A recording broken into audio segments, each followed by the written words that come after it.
Buenas tardes a todos y todas, todos los que estéis por ahí aquí en este vídeo directo. Eh, em, bueno, pues hoy, durante cerca de una horita más o menos, vamos a hacer una charla profunda y reflexiva y entretenida también, en homenaje a nuestro querido Félix Rodríguez de la Fuente, que sin duda es el padre de la divulgación científica española y sobre todo también considerado como el padre del ecologismo, del naturalismo, de cualquier prácticamente ideología que sea beneficiosa para la propia naturaleza. Creo que Félix no hace falta presentación porque la gran mayoría de las generaciones que estamos vigentes en nuestro planeta lo conocemos. Es una figura reconocida a nivel nacional y también desde el punto de vista internacional. Y bueno, a lo largo de esta intervención, pues vamos a contar con la maravillosa presencia de don Sergio Arias, Lucas y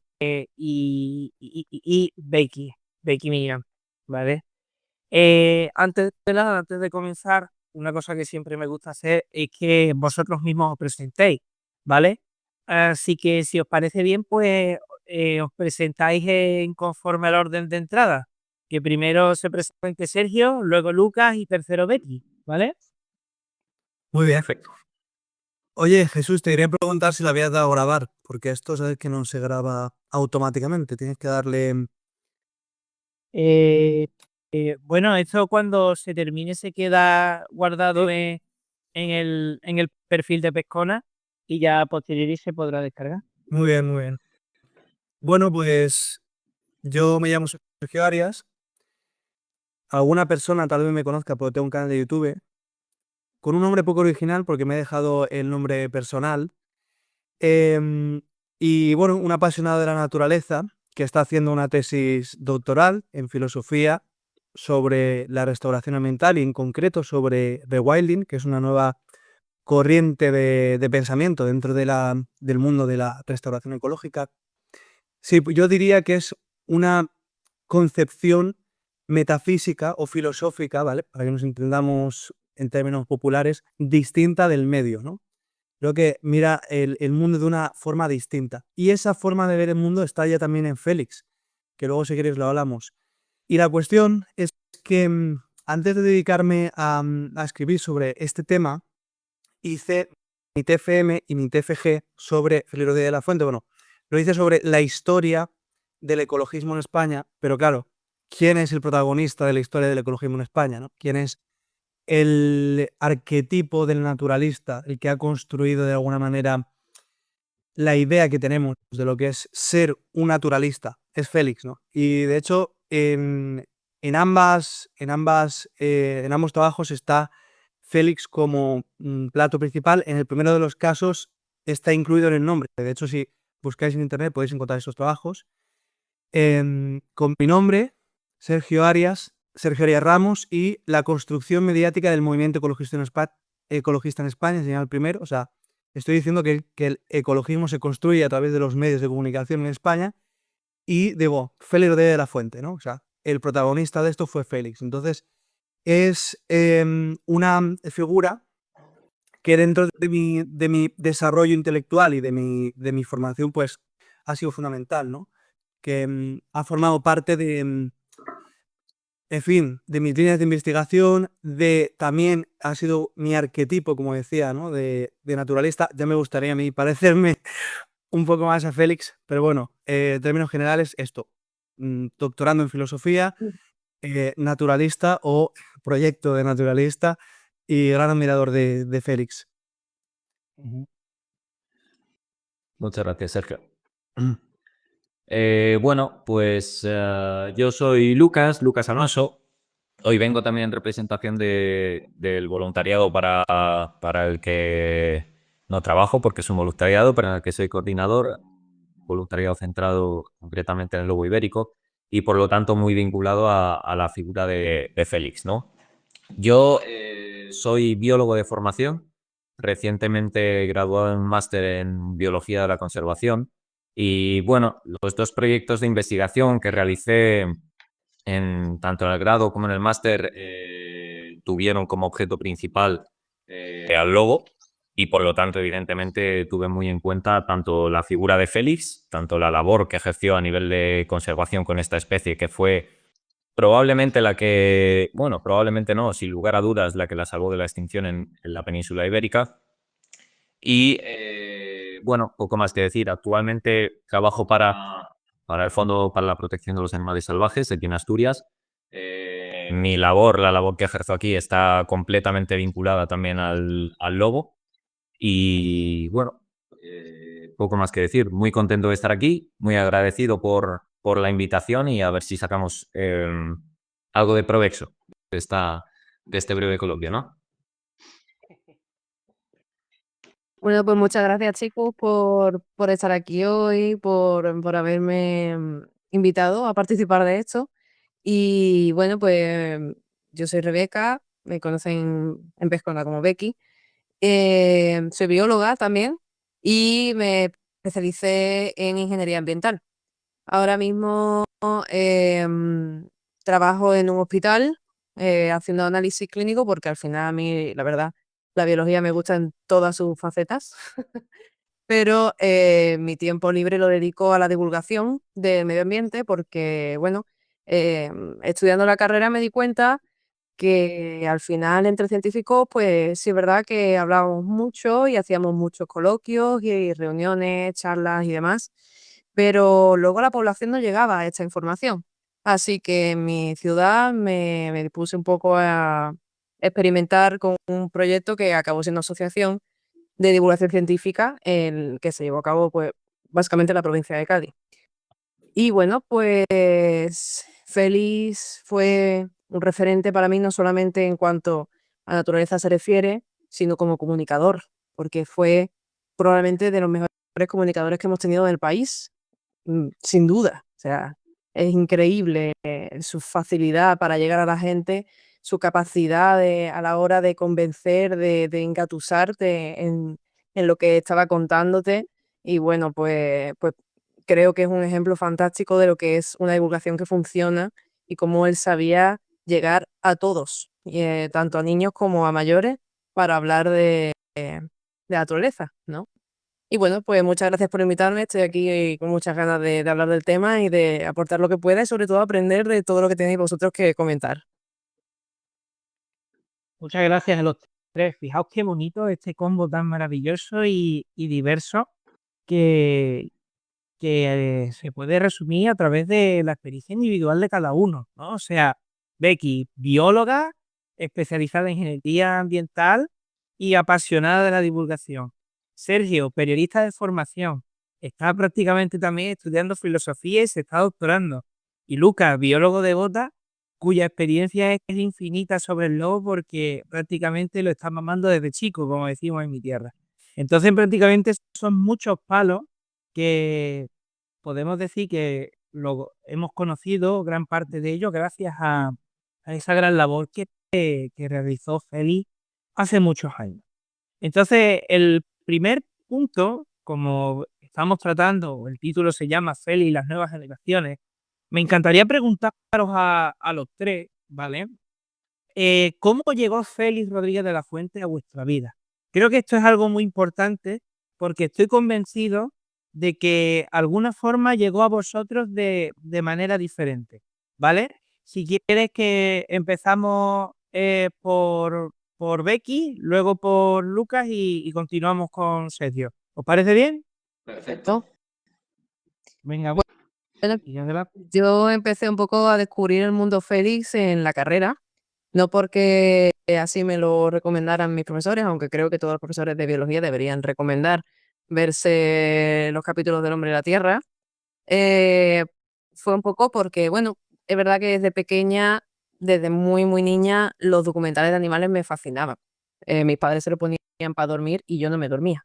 Yo tenía que ver el documental entero. O sea, yo necesitaba saber qué había pasado con esa cría de elefante o con lo que fuese, ¿no?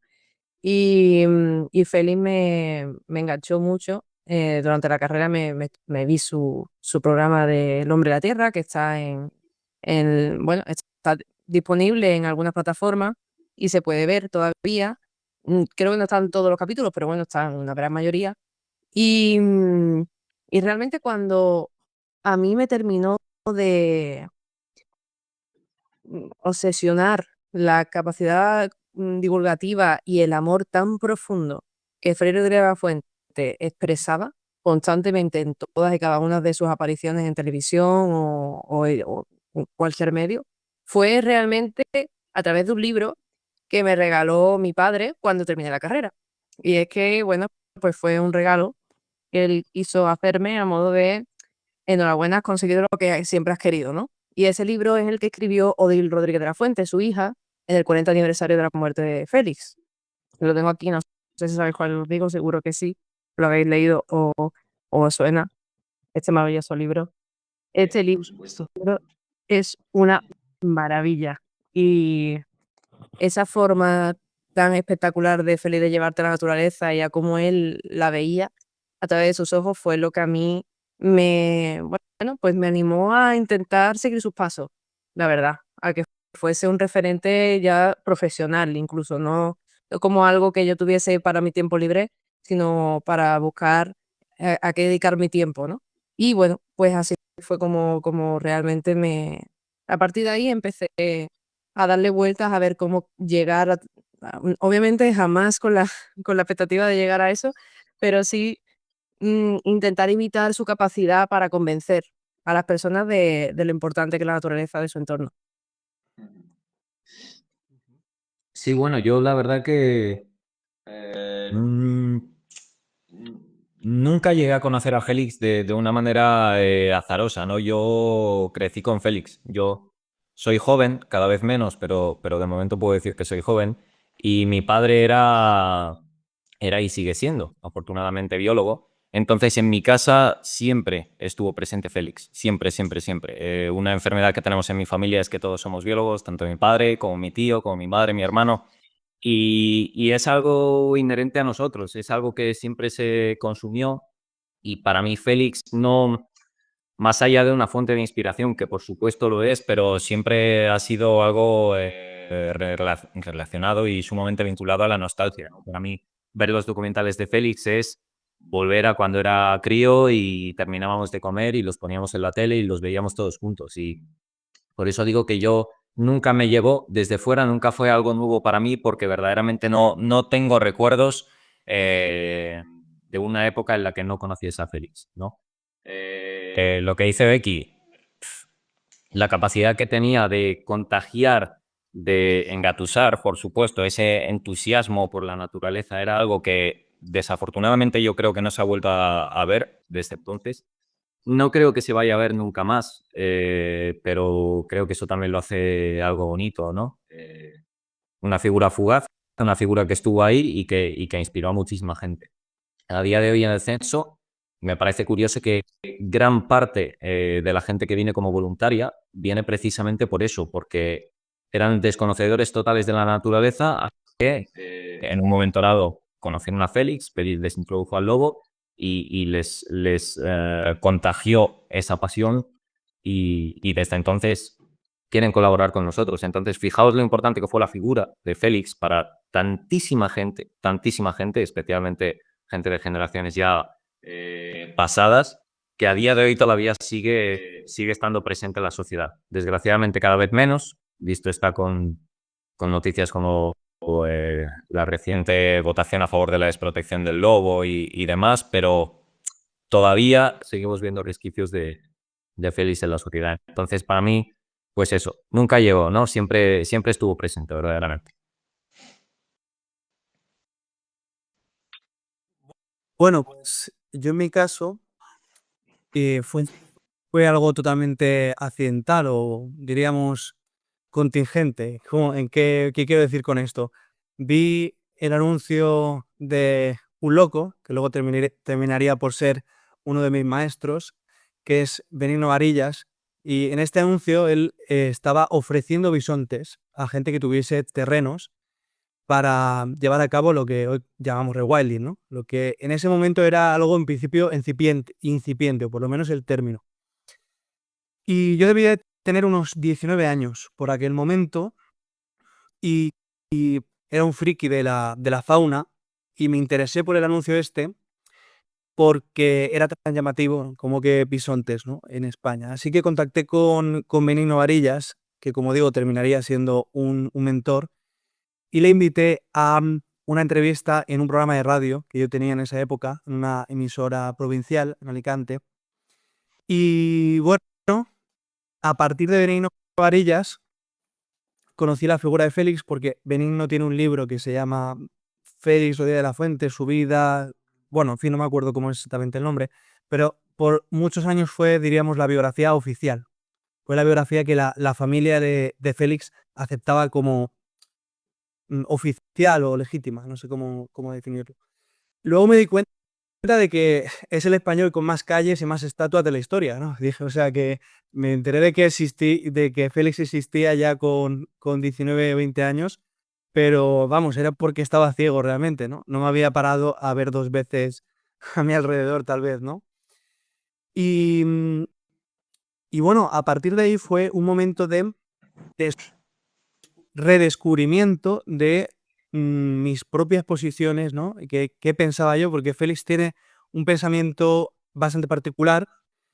Yo sí que me adscribo un poco a la visión que tiene Benigno, de que Félix habla de los cazadores y recolectores y de el mundo paleolítico, por así decir, como em, un mundo que de alguna manera del que debemos de aprender para reconciliarnos con la naturaleza. Es decir, Benigno, las tesis que ha sostenido sobre él es que Félix era lo que se dice un neoprimitivista, es decir, que tenemos que aprender de los paleolíticos o de los cazadores recolectores. Y a mí me interesó mucho Félix a partir de todo eso, ¿no? De quedarme fascinado con que el hombre más popular de un país, bueno, yo diría que uno de los hombres más populares de la esfera hispanohablante, ¿no? Durante por lo menos la década de los años 70 y en España un poco antes, estaba hablando de todas estas cosas, ¿no? Estaba hablando de renaturalizar la tierra, ¿no? Recuperar la fauna perdida, ¿no? El que el ser humano no era un enemigo de la naturaleza, sino que podía hacer grandes cosas por la naturaleza, que teníamos el potencial para invertir toda esa capacidad que por desgracia habíamos invertido hasta la fecha en la destrucción para recuperar la naturaleza que encontramos o más o menos remendar esa destrucción que habíamos causado, ¿no? Y yo pensé, pero ¿cómo es posible que el personaje más popular de un país, porque era el personaje más popular, o sea, es como si a día de hoy, ¿cómo podría transmitir esto? Imaginad que Taylor Swift, ¿vale? En los Estados Unidos, estuviese sistemáticamente con la influencia que tiene sobre una gran parte de la población de los Estados Unidos, alentando a la gente a que hiciese determinados tipos de acciones, ¿no? De reforestaciones, de, en fin, de lo que sea, o introduciendo determinadas ideas en la gente. Para mí eso me pareció algo único, excepcional y mágico en la historia que, como estaba comentando antes Lucas, debido a su muerte temprana, al final se queda en una suerte de mito, ¿no? O sea, no dio tiempo para que Félix se equivocase, o por lo menos no sabemos si se equivocó, no ha salido nada. Y se ha quedado como una leyenda. O sea, Félix es una leyenda, ¿no? Y me despertó tanta fascinación que tuve que dedicarme bueno, pues a saber qué había hecho, ¿no? A investigar un poco qué había hecho. Luego me di cuenta de que había 30 o 40 frikis que ya habían investigado en profundidad y habían hecho. Hay 40 biografías de Félix, tienen más biografías que Kennedy. Y, y bueno, ya me di cuenta de que dije, por aquí no voy a ir porque ya hay gente que lo ha hecho mucho mejor que yo. Pero bueno, durante un tiempo investigué y me enriquecí en gran parte como naturalista, porque primero fui naturalista o primero fui ecologista antes de conocer a Félix. Me enriquecí con su conocimiento y con esa capacidad de comunicar que antes decía Rebeca, ¿no? Que tenía. O sea, ahora hablaremos de esto, si queréis. Bueno, Jesús, también que antes no te has presentado tú, pero cuenta también tú cómo conociste a Félix, ¿no? Vale, pues muchas gracias. Bueno, la verdad es que voy a usar una frase que siempre dice nuestro querido Benigno Sergio. Eh, Benigno dice muchas cosas de Félix como gran experto que es, pero una de las cosas que él siempre suelta a tono de broma, pero luego le da su significado realista, es que muchas veces él decía que cuando antes de fallecer, que él sabía lo que era Internet, que sabía lo que era Google y entendía perfectamente de la gran era tecnológica que se avecinaba a la actualidad en la sociedad en la que vivimos. Y yo conocí a Félix a través de YouTube. Normalmente yo lo conocí con 12 años más o menos y la gente con mi edad pues a lo mejor vería Auronplay que estaba en auge o With Nichu o youtubers de similar índole, Digimanio que creo que ya estaba con el fútbol y yo pues veía los capítulos del Hombre en la Tierra que veía que salía en ciertos canales de YouTube que la gente lo sacaba de RTV. Y, y guau, y yo pensaba que, claro, decía, ostras, qué guay, alguien en quien se inspiró, porque también por aquel momento estaba Fran de la Jungla en la tele y tal. Digo, mira, digo, está claro que se ha basado un poco, ¿no? Aunque no tiene nada que ver realmente. Y bueno, yo lo que recuerdo en la cabeza es el palo que me llevé cuando me enteré que falleció, porque fue como en un momento de descubrimiento, felicidad, eh, ilusión, ¿no? También, al igual que hemos mencionado cada uno, el quiero ser como él, ¿no? En esas edades tan clave que nos ayuda, que estamos con las hormonas revolucionados, pero bueno, la verdad que lo descubrí a través de YouTube. Así fue como entró feliz en mi vida. Típico. Bueno, piquito. Entonces, pues nada, es bonito el escuchar el cómo apareció en vuestras vidas, Félix, la verdad. Porque también son formas parecidas, pero tiene su diferencia cada una. Eh, bueno, entrando aún más en materia, está claro, ya lo habéis mencionado de forma independiente, la obra culmen de Félix y en la forma en la que engatusó a tantas familias y a tantos niños y niñas fue a través de su programa El hombre y la tierra. Entonces, como buenos fans de Félix, a mí me gustaría preguntaros que cuál es vuestro recuerdo favorito o capítulo en concreto, si lo tenéis claro, de lo que más os llamó de esta gran serie, que al fin y al cabo es la más importante desde el punto de vista medioambiental aquí en España. Lucas, contesta tú primero si quieres, Sergio y tercero Becky, ¿vale? Vale. Ostras, es una pregunta compleja, la verdad. A ver, creo que tuve como dos animales, en lugar de dividirlo por capítulos, porque encima hay animales que se dividirían como en varios capítulos, creo que hubo dos animales de los que habló Félix que me marcaron mucho. Uno sobre todo cuando era más pequeño y otro ya bastante más mayor. El primero fue los capítulos que hizo sobre el buitre. Para mí el buitre ya a esas edades, pues por la influencia que comentó de mi padre y demás, sabía perfectamente lo que era, el tipo de ave que era y demás, pero nunca se me había puesto en valor o en perspectiva el papel ecológico que ejercía, ¿no? Eh, Creo que uno de los grandes éxitos de Félix y uno de los grandes dones que tenía era el de cambiar la perspectiva que causaban los animales frente a la gente. Es decir, en este caso el buitre era algo que se percibía no como una alimaña, porque nunca se llegó a percibir como una alimaña, pero sí como un animal sucio, un animal que se alimentaba necrófago, ¿no? Que se alimentaba de piezas muertas que había en el monte. Eh, Se asociaba a ese tipo de cosas.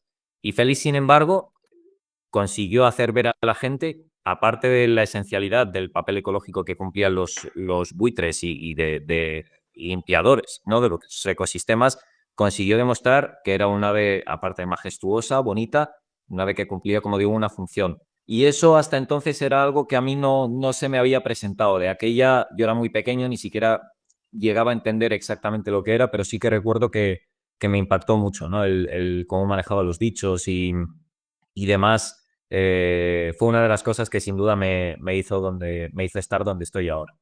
Y el otro animal, sin duda, inequívocamente, es el lobo. Creo que el trabajo que hizo Félix con el lobo es su obra magna. Creo que toda la gente a día de hoy que conserva el lobo procura llegar a hacer algo que se parezca, al menos, a lo que hizo él. Y bueno, especialmente tiene dos capítulos con el lobo. Uno es tratando el lobo más así como especie, su ecología, biología y demás. Y luego tiene uno sobre su relación con el hombre.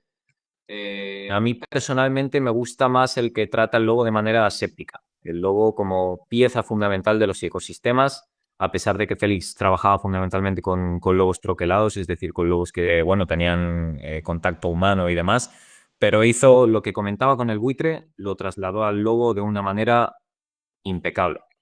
Impecable.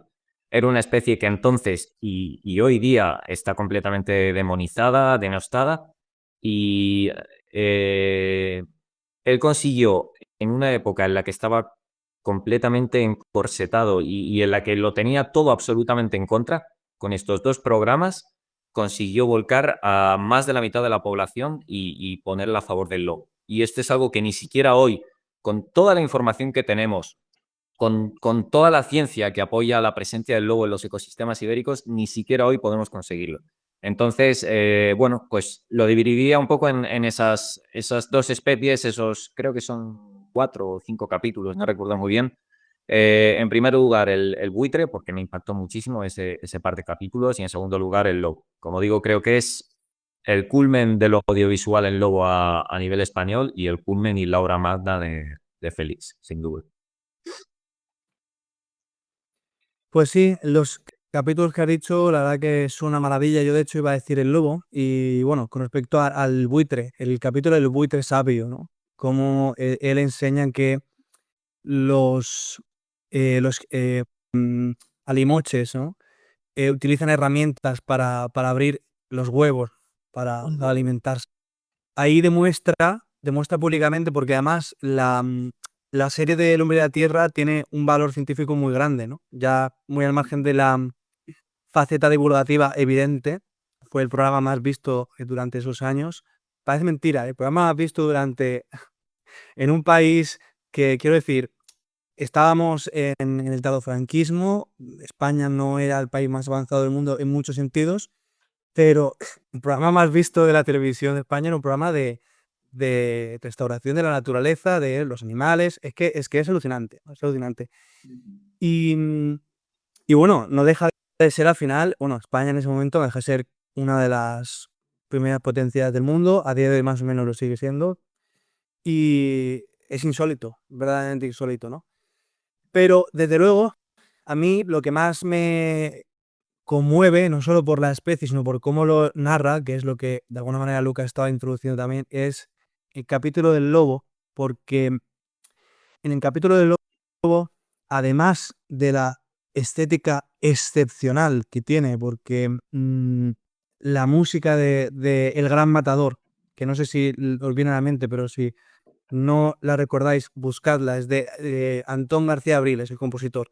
El Gran Matador, con esas imágenes del lobo a trasluz, no sé si sabéis cuáles os digo, corriendo a cámara lenta, ¿no? Y sonando, el Gran Matador, ¿no? Bueno, pues es muy impactante, ¿no? Visualmente muy impactante. Tiene la calidad como para, aunque hayan pasado muchos años y que las cámaras estén, por supuesto, ya desfasadas, ¿no? Quiero decir, las cámaras de grabación de la época de más alta calidad son peores que las que tengo, con la frontal de mi móvil con la que estoy grabando ahora esto, ¿no? Tal vez estoy exagerando, pero ya me entendéis, que la tecnología se ha quedado ya desfasada, por desgracia, pero hay una cosa que tiene este capítulo, que es que Félix, como decía Lucas, troquelaba a los animales, y no solamente los troquelaba para hacer documentales, sino que hacía narrativas. Es decir, sus documentales son historias en las cuales, sin atribuir sentimientos a los animales, porque no hace eso, no eso rompería un poco también un rigor científico, sí que te sitúa en una escena de empatía con la situación del animal. Y en el caso del lobo, pues recuerdo que en uno de los capítulos del lobo es la historia de una loba que los, bueno, pues en un pueblo han matado al macho y tiene que sacar adelante a las crías ella sola. Sabemos que los lobos son monógamos y durante el periodo de cría y de cuidado de los cachorros se alejan, ¿no? La pareja reproductora se aleja, ¿no? Entonces, las dificultades de esta loba para salir adelante, ella sola teniendo que alimentar a la manada sin la ayuda de su macho, ¿no? De su pareja, ¿no? Y luego también con la sensibilidad, no solo de ponerte en la posición en este caso, de esta loba y por extensión de la especie, sino también de no tratar de brutos o de salvajes a las personas que han llevado a cabo esta acción, porque de alguna forma tienen sus razones. Ellos quieren defender sus intereses, quieren salir adelante y quieren proteger sus rebaños y quieren, en fin, lo que cualquier persona haría para defender lo que es suyo, ¿no? En definitivas cuentas. Por lo tanto, esa idea de Félix de no presentar al habitante del mundo rural como un salvaje sin sentimientos y al mismo tiempo, que no lo son, desde luego, yo suscribo totalmente a esa visión, y al mismo tiempo despertar la simpatía o despertar en un país que, como antes comentabais, todavía luego está muy demonizado, despertar la simpatía por un gran depredador, el único que tenemos en realidad, porque el oso pardo que tenemos aquí le gusta más la hierba que una vaca frisona, ¿no? Lechera. Entonces, realmente es nuestro único gran depredador. Entonces, ahí está, yo creo que el genio de Félix, ¿no? El genio narrativo, el cómo hacer de un documento científico que no pierde su rigor científico también una historia con su tragedia, con su nudo narrativo, en fin, ahí está el valor. Y yo creo que el que más me conmueve, el capítulo que más me conmueve es este, pero recuerdo muchos, y recuerdo muchos en los que las imágenes me impactaron también. Recuerdo, por ejemplo, una lucha entre dos osos pardos, que está grabado creo que en el Pirineo, además, em, que me dejó alucinando, ¿no? En fin, hay muchos capítulos, sí. Totalmente, vamos, además creo que es una cosa muy importante la que comentas, el cómo ellos, con los medios que tenían, hacían escenas tan espectaculares y encima te vende una historia que te hace que te enganchas, es que necesitas saber qué pasa al final con esa loba. Y eso era la magia de Félix, porque la gente normalmente se ponía los documentales de la 2 para dormir, pero Félix no te dejaba dormir.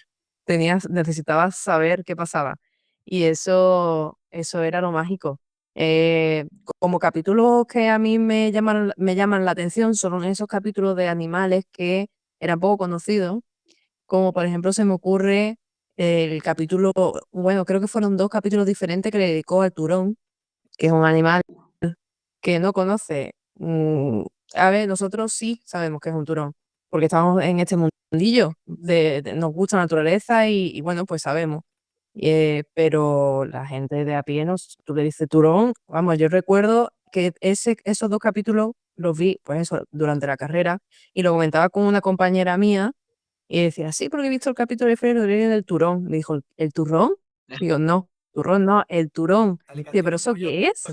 Claro, que digo. Y yo, un turón, pues claro, un hurón sí sabe lo que es, ¿no? Pero un turón, ¿eso qué es, no? Y entonces, pues me parecía muy interesante que llevara a la pantalla, ¿no? de nuestras casas animales como este, explicando todo cómo vivía, ¿no? Cómo era su hábito de salir a cazar, luego entraba en la madriguera, cómo esas escenas de entrando en una madriguera con las crías dentro, cómo las alimentaba, es que eso era cine absoluto. Nada fácil conseguir imágenes de ese tipo.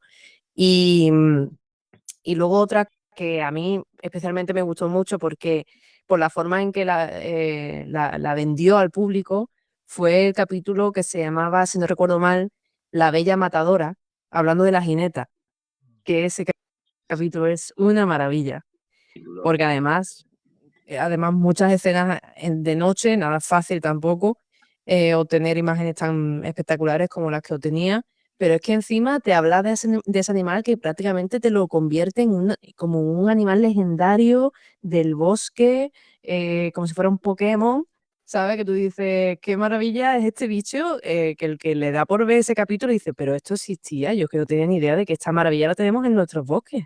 Y y me encanta esa forma en la que la vende como si fuese eso, un animal mitológico.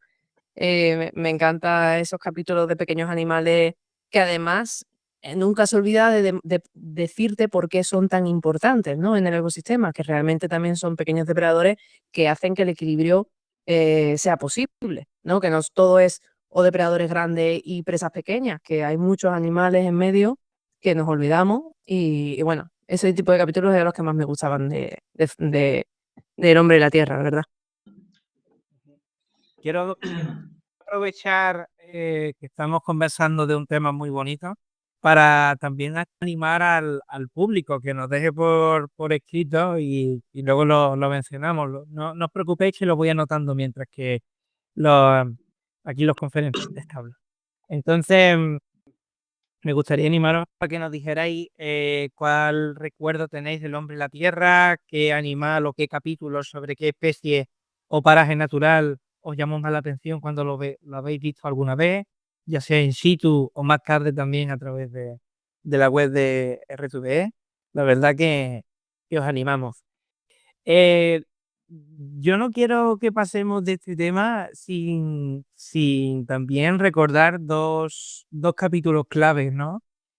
Uno de ellos es El último lince. Creo que eso es una también otra obra inédita para la época que era. Y, y si conocemos cómo ha ido el auge, la recuperación del lince, aún más mérito todavía, porque en la década de los 70-80 quedaban ya bastantes pocos linces. Y bueno, y otra obra muy chula, porque podría ser también otro terreno futuro en función de cómo vayamos evolucionando como especie.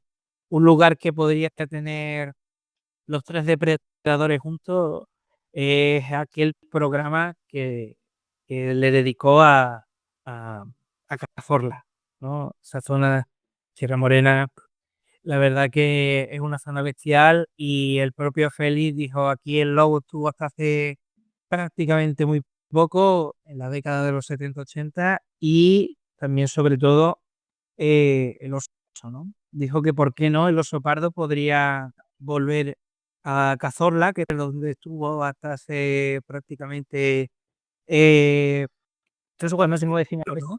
3 o 4 siglos. Sí, sí, sí, 3 siglos, 4 nomás. Sí. Y yo quiero mencionar esta importancia, este capítulo, porque precisamente si tenéis la oportunidad de visitar el centro de visitantes del propio Parque Natural de la Sierra de Cazorla, está en grande esa frase de Félix Rodríguez de las Fuentes en el propio centro, repito, en un centro público, o sea que quieras que no es importante, y indicando que por ello les encantaría tener el oso de vuelta. Entonces, la verdad que es bastante importante desde mi punto de vista. Bueno, otro apartado. Aparte del hombre y la tierra, Félix participó antes incluso de esta obra en diferentes programas, pero aprovechando que Becky ya ha dejado caer algo, y sobre todo Sergio también a raíz de sus diferentes trabajos, me gustaría que hablásemos, ¿vale? Que me dieseis vuestra opinión, porque como hemos dicho antes, Félix, como buen erudito, se adelantaba a los tiempos y Félix antes que siquiera Podimo o Spotify o incluso las plataformas como YouTube, tenía su propio podcast, tenía su propio programa de radio que prácticamente hablaba él solo y engatusaba a cualquier oyente, y creo que y os recomiendo que lo hagáis, que lo escuchéis, porque es maravilloso. Y era nada más y nada menos que la aventura de la vida. Entonces, ¿qué os parece? Si me decís que si alguna vez habéis tenido la oportunidad de escuchar dicho programa, si lo recomendáis, qué os parece al respecto, ¿vale? Aprovechando que Becky ha mencionado el libro de Odile, que empiece Becky, continúa Sergio y termina Lucas, ¿vale? Gracias. Bueno, pues realmente los podcasts los descubrí hace poco, que decir, no fue bastante después de haber visto la serie, ¿no? El programa del Hombre de la Tierra, de un poco por el libro, pues di con este podcast, que no tengo que admitir que no lo he escuchado entero porque tiene un montonazo de episodios y todavía la verdad es que no lo he escuchado entero. No, lo he ido escuchando poquito a poco, pero sí es verdad que yo recomendaría concretamente dos de ellos que me gustaron mucho, que fue bueno, algunos capítulos, porque fueron varios, dedicados a Extremadura, una maravilla, y del Coto de Doñana, que obviamente todos sabemos cómo es Doñana ahora, pero la Doñana de Félix era distinta.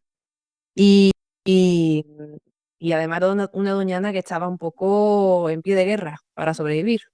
Entonces es muy interesante ver las luchas que él tenía, el cómo él veía al coto, la importancia de su protección, que pues en parte él fue uno de los muchos naturalistas que hicieron posible que Doñana sea lo que es ahora.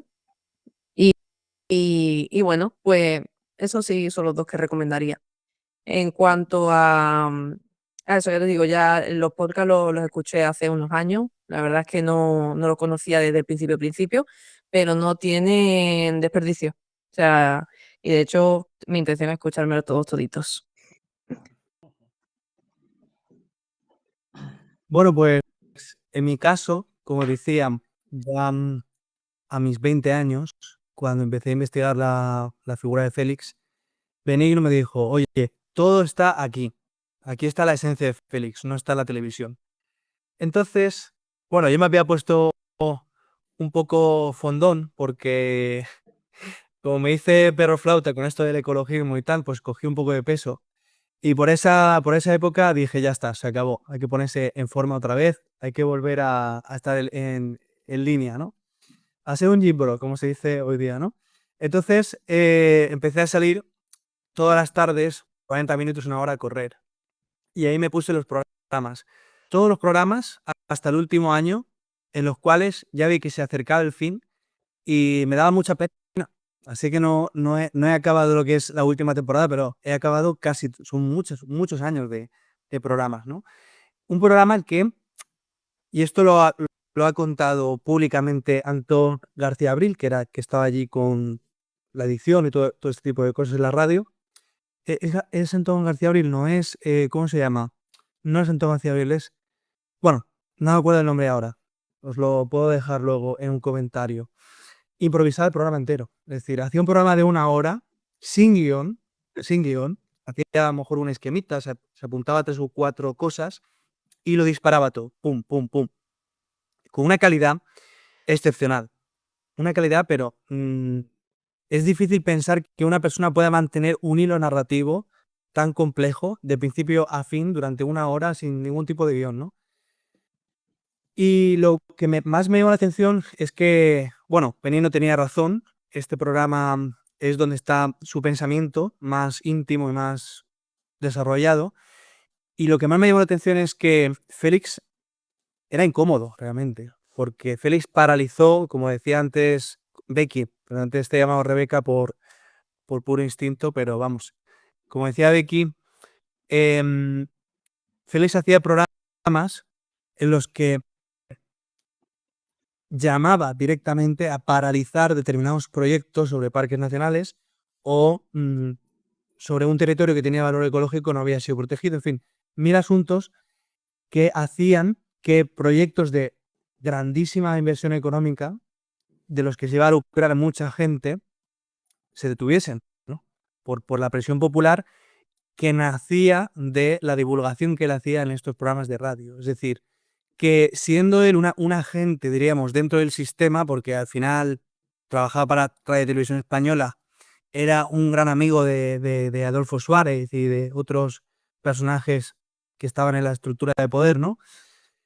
Y sin hacer, diríamos, una confrontación totalmente directa o demasiado agresiva, por lo menos no en el tono, contra el sistema económico o contra el pensamiento de la época, lo que él hacía era de una manera muy inteligente conducir, ¿no? De una manera educada y de una manera suave y convincente y argumental, conducir a los diferentes sectores a modificar su opinión, ¿no? Pero por mucho que fuera de una manera, de nuevo, razonada y de una manera educada y con un tono amigable, etcétera, yo creo que Félix era un incordio. O sea, yo creo que Félix de verdad era un incordio. Que el tío más popular de un país estuviese paralizando, que tuviese el poder, ¿no? De decir, oye, ahora 10.000 personas aquí a hacer presión para que no se construya en este parque natural o para que, bueno, una estación de esquí que se iba a hacer, creo que es en el Valle del Agua, en el Pirineo, ¿no?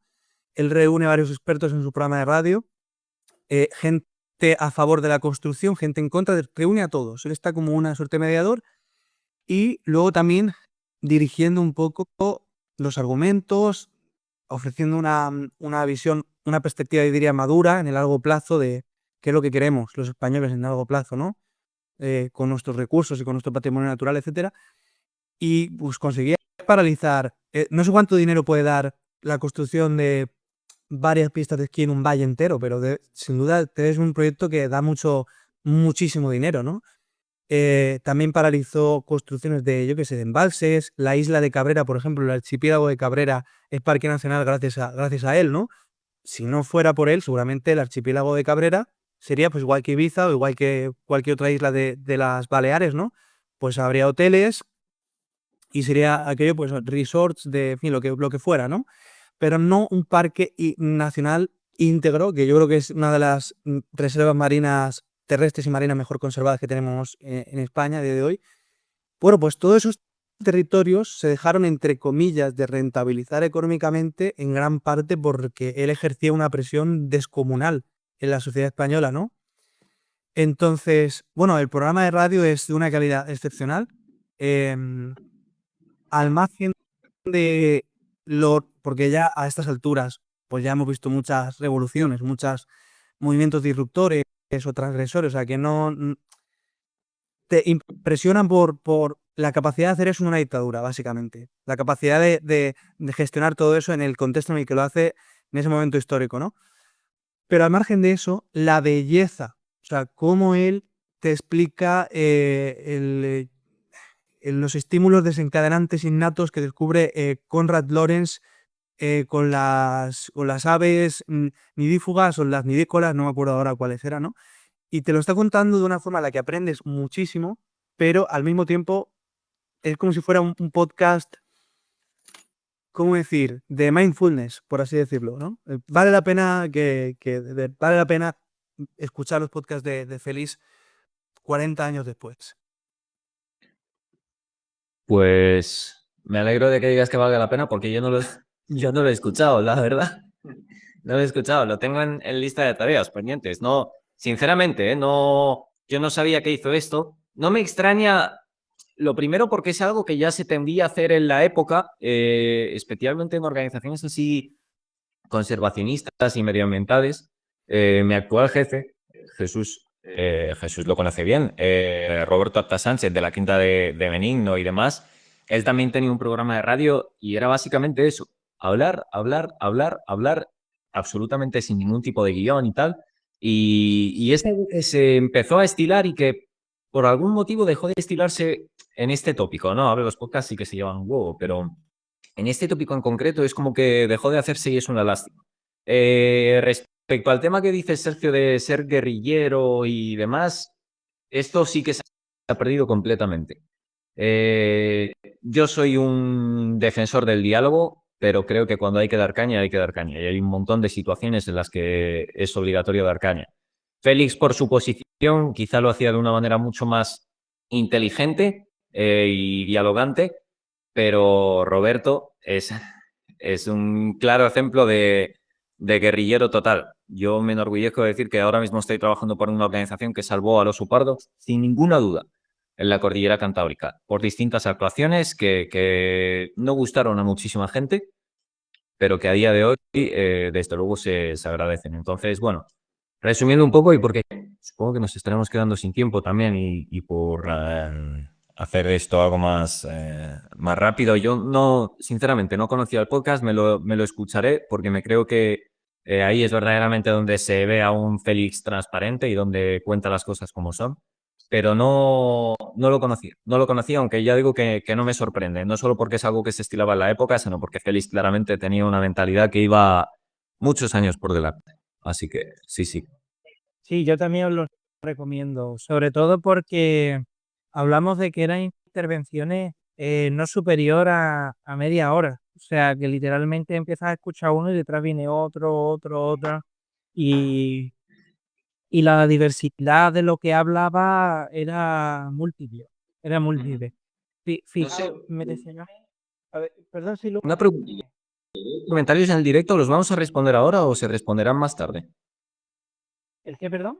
Que veo comentarios en el directo respecto a lo que he comentado y no sé si vamos a responderlos ahora o se responden más tarde o los obviamos o...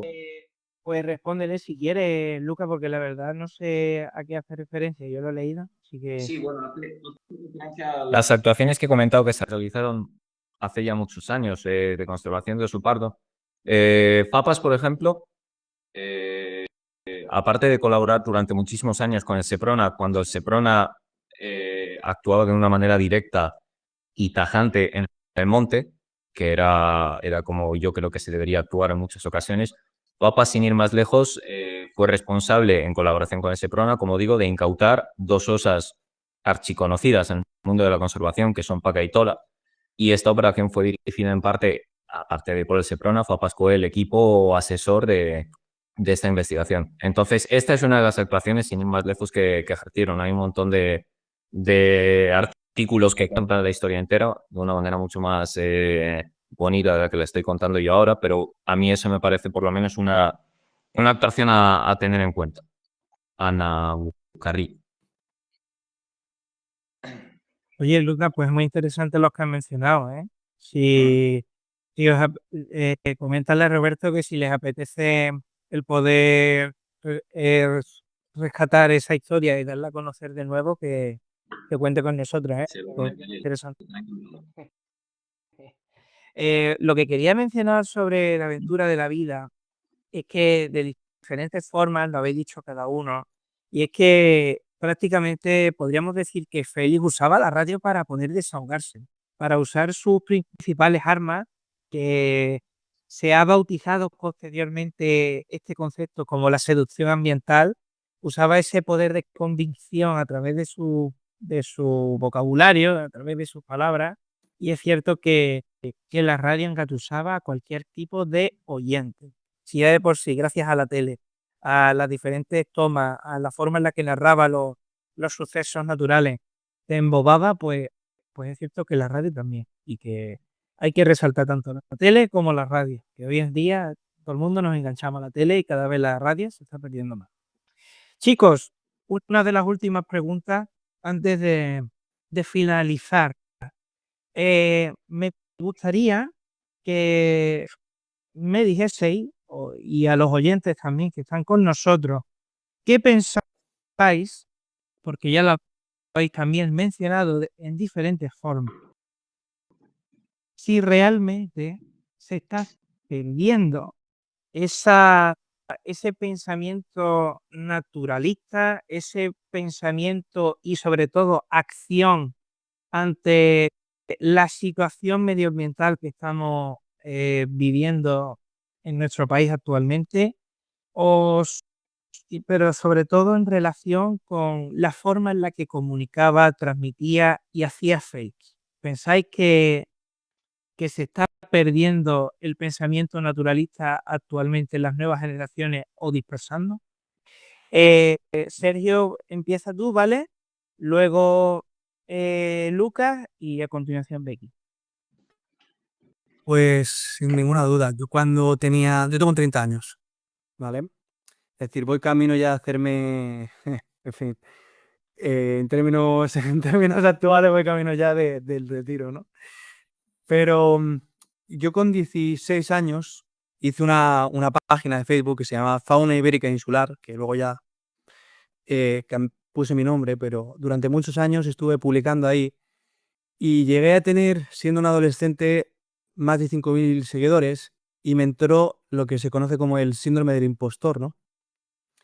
Entonces me quedé bloqueado y dejé de alimentar aquello porque era un número tan grande y la gente me preguntaba unas cosas que estaban tan por encima de mí que me quedé bloqueado, ¿no? Cosas que pasan en el desarrollo y la madurez psicológica de uno. Pero bueno, el caso es que yo comencé con el tema del ecologismo y de la conservación muy jovencito. Yo era un adolescente y empecé a colaborar primero con WWF unas pocas veces, la verdad, no es que estuviese yendo sistemáticamente, pero luego con Ecologistas en Acción sí, más tiempo. Y me acuerdo que aquí en la agrupación de Alicante, Alicante es una ciudad que tiene 350.000 personas, es decir, no es Madrid o Barcelona, pero joder, estamos hablando de un núcleo urbano suficientemente grande como para que haya un movimiento ecologista, yo pienso, ¿no? O hubiese esperado, con cierto peso, ¿no? Pero en la realidad, no solamente éramos de 15 a 20 miembros activos regularmente, sino que menores de 30 años éramos tres. Éramos tres, una pareja y yo. Es decir, en una ciudad de 350.000 habitantes, la segunda asociación más grande del país, que es Ecologistas en Acción, porque la primera es WWF, con la que también colaboré y tampoco es que hubiese, como digo, ni mucha gente ni muchos jóvenes, solo había 3 jóvenes. Entonces estoy hablando de hace 15 años, ¿vale? De hace 15 años a hace 10, que es lo que yo conocía, hasta hace 8, más o menos, que es lo que yo viví, yo conocí. Yo me acuerdo de ir a las primeras marchas del clima y todo esto, que se hicieron a nivel, no sé si os acordáis, se hicieron a nivel simultáneo a escala global, eh, y me acuerdo de que la edad promedio eran 55 años. Eran los hijos de Félix, eran la gente que se había criado viendo los programas de Hombre de la Tierra y escuchando el programa de radio de La Aventura de la Vida, ¿no? Por cierto, qué nombre tan bonito, La Aventura de la Vida, que no lo hemos comentado, pero creo que es el nombre que ejemplifica lo que Félix nos quería contar, ¿no? Que la vida es una aventura y que por eso es sagrada y hay que respetarla, a las cosas que están vivas y las que no también, ¿no? Pero bueno, entonces, lo que estaba comentando, efectivamente, debido a movimientos sociológicos que trascienden mucho a las personas, como es el tema del nihilismo que hay hoy día, ¿no? Y el tema de ese individualismo, ese vacío que tiene la gente, em, la gente no cree, yo pienso, que tenga una responsabilidad individual de asumir la carga del colectivo. No sé si me estoy explicando. Como de encarnar personalmente em, los valores que se defienden desde la posición particular y de asumir las responsabilidades que eso implica, ¿no? Que va mucho más allá de asumir una estética de ponerse la bio de Instagram que viva la Tercera República o yo que sé qué cosas, ¿no? Cosas que yo también hacía antes, ¿no? Entonces yo me di cuenta que hay un conformismo y una sensación de que a través del voto y de las redes sociales ya como que has hecho tu parte, ¿no? Y es cierto que votar tiene que ser importante, no digo que no sea importante, pero las agrupaciones como Pescona, por eso también Pescona creo que tiene especial valor, ¿no?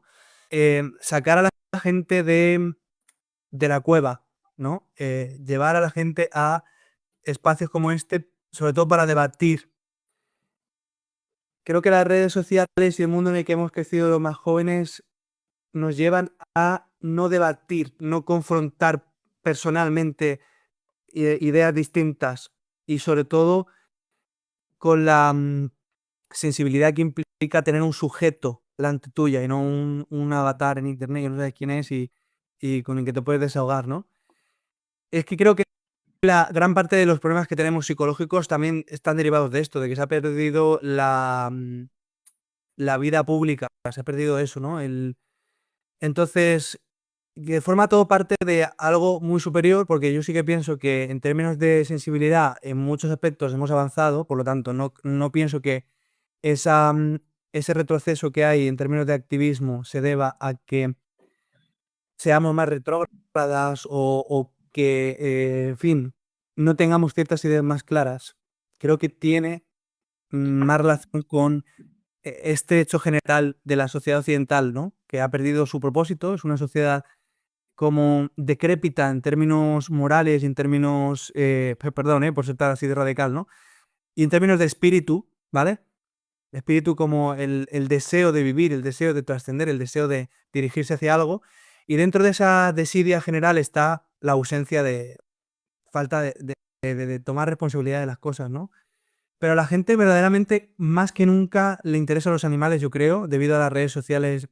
Creo que la gente siente por el acceso que tiene a la belleza de la naturaleza que vemos en cualquier reel, de repente aparece y ves que tiene 20 millones de visitas y 500.000 likes, ¿no? Un reel de un cocodrilo, no sé qué, ostras, a la gente le gusta esto. Si a la gente no le gustase la naturaleza, no tendría 500.000 me gustas un vídeo de un cocodrilo, ¿no?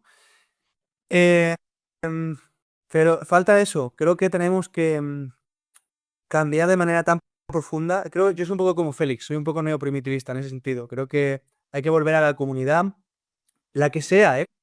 Tu agrupación, con el respeto a los demás, tu agrupación ecologista local, o ir a la iglesia el domingo, lo que sea, pero hay que volver a estar en sociedad, hay que volver a estar con las personas. Creo que si empezamos a hacer eso, va a volver de manera natural, claro. ¿Quién tiene las claves para que volvamos a hacer eso? Es una crisis muy grande la que estamos, sí, sí, sí. Bueno, yo creo que más que perderse la comunicación científica que hacía Félix, o me gusta bastante más la palabra de dispersarse. Yo diría que descentralizarse, en plan, antes cuando se veía Félix, yo creo que el gran éxito de Félix como comunicador, como divulgador, es que era una figura sumamente centralizada, más allá de su labia, más allá del vocabulario que utilizaba y de cómo generaba pasión en las personas. El éxito es que cuando empezaba a hablar Félix en la tele, no se veía otra cosa. Aparte de porque a la gente verdaderamente le molaba y le gustaba ver a Félix en la tele, porque no había otra cosa. Entonces, lo que él decía era lo que se escuchaba en todas las televisiones, todas las radios españolas a la vez. En esa época, pues no sé cuántos millones serían, estaría en torno a 30, 35 millones de personas escuchando su mensaje. Y esto a día de hoy, lo comentaba al principio, yo creo que es imposible. O sea, no creo que volvamos a tener una figura tan centralizada de divulgación, jamás. Creo que las redes sociales son un arma de doble filo. A mí me parece increíble la capacidad de divulgación que se ha generado con la aparición de las redes sociales. Creo que eso nadie lo pone en duda. Pero a su vez también se desarrolla una cantidad de desinformación increíble. En las redes sociales no hay filtros. Félix no podía decir ninguna tontería en la tele porque era la tele. Y antes la tele considero que era algo muchísimo más serio. Entonces, yo la verdad que tengo esa dicotomía. Si hasta qué punto las redes sociales benefician, creo que es sumamente importante la aparición de instituciones como por ejemplo Pezcona, instituciones fiables, instituciones críticas, instituciones que revisen una y otra vez la información que suben, porque conocen la sensibilidad de lo que están hablando y no pueden decir cualquier tontería porque esa tontería va a ser un mensaje transmitido a miles de personas, millones, con suerte, esperemos, y con el tiempo. Sí que es cierto lo que comenta Sergio. Bueno, sí, puede haber un reel de un cocodrilo o de cualquier animal, de cualquier cosa relacionada con la naturaleza, con millones de visitas, pero lo que me entristece es que ese reel, ese TikTok, al final se desliza y se pierde en la cabeza de uno. No es algo que quede para los restos. Entonces, creo y apoyo la aparición y la conservación de instituciones como Pescona, como digo, porque la divulgación va a ser lo que más contribuya a conservar la naturaleza. Estoy plenamente seguro. Bueno, pues por mi parte estoy muy de acuerdo con lo que comentáis los dos. Eh, mm, Desde mi punto de vista, lo que ocurre a día de hoy entre los jóvenes es que tenemos tal saturación de información que nos produce indiferencia. Y eso es lo que siento que tienen muchas personas con respecto al medio ambiente, indiferencia. Porque están tan quemados de hablar tanto del cambio climático, de hablar tanto de sostenibilidad y cómo hacer residuos cero y que tú deberías reciclar, pero luego escuchan que un político se ha ido con su avión a no sé dónde y que tú no debes viajar, pero no sé. ¿Sabes lo que te quiero decir? Es como hay mucha guerra y en este aspecto tanta que la gente incluso por coraje dice, es que ¿para qué voy a reciclar? ¿Para qué voy a no sé qué? ¿Para qué voy a pensar en comprar o gastar más dinero en ropa sostenible o reciclada? Cuando luego igualmente todo el mundo compra, yo qué sé, en el Shein y las mismas influencers que luego salen en las redes y tienen más dinero que yo de que Pekín también compran en el Shein, ¿sabes? Yo como, no ven realmente que su granito de arena vaya a servir de algo. Eso es lo que yo siento. Y, y bueno, yo no soy de ese pensamiento. Yo pienso que realmente el granito de arena de cada uno sí que puede hacer un cambio, porque tu granito de arena puede inspirar a los que están a tu alrededor y eso va a inspirar a los que están a su alrededor. Yo creo que sí que puede haber un cambio, aunque sea local, que poco a poco se convierta en nacional, que poco a poco se vaya convirtiendo en más hasta que sea un cambio verdadero. Pero entiendo esa falta de esperanza que siente mucha gente, porque estamos saturados de información, estamos hartos de muchos problemas políticos, de muchos problemas en países ricos con respecto a los pobres. Hay mucha porquería con respecto a todo esto y ensucia esa porquería a lo que realmente importa, que es volver a conectar con lo que es la naturaleza, porque nosotros somos naturaleza. Y eso la gente no lo sabe. Cree que nosotros somos una cosa y la naturaleza es otra, pero realmente no es así. Tiene que tener en cuenta que el hecho de que haya cambios en el ecosistema donde viven son cambios, ya sean climáticos o de lo que sea, o de sequías, de inundaciones, son cambios que le van a afectar a ellos mismos porque vivimos en la naturaleza, nuestra ciudad, en nuestro ecosistema. Y en ese ecosistema hay otras especies que son importantísimas para que el ecosistema perdure. Entonces, yo qué sé, veo a mucha gente quejándose por tonterías como, "Buah, es que no ve aquí los bichos estos, que es que me están cagando todo, porque se inunda, anidan en los huecos de los edificios". Están hablando de vencejos. Y luego se quejan de que hay millones de mosquitos. Claro, no están entendiendo la relación, Jolín, el Rey León. El Rey León lo explicaba muy bien. Y la gente se le ha olvidado lo que es el ciclo de la vida, ¿no? La importancia de cada uno de los engranajes para que todo funcione. Entonces, desde mi punto de vista, es muy importante trabajar de nuevo con las personas y trabajar de nuevo con todo el mundo esta filosofía de, oye, es que tú vives en la naturaleza, tú vives con otras especies a tu alrededor que necesitas a tu alrededor para poder sobrevivir, porque estamos muy metidos en nuestro mundo y realmente vivimos de la naturaleza. Es que vivimos de ella. Todavía no se ha inventado una manera de comer ni beber que no sea a través de la naturaleza, ni de respirar, ni de nada. O sea, es que totalmente dependientes de ella.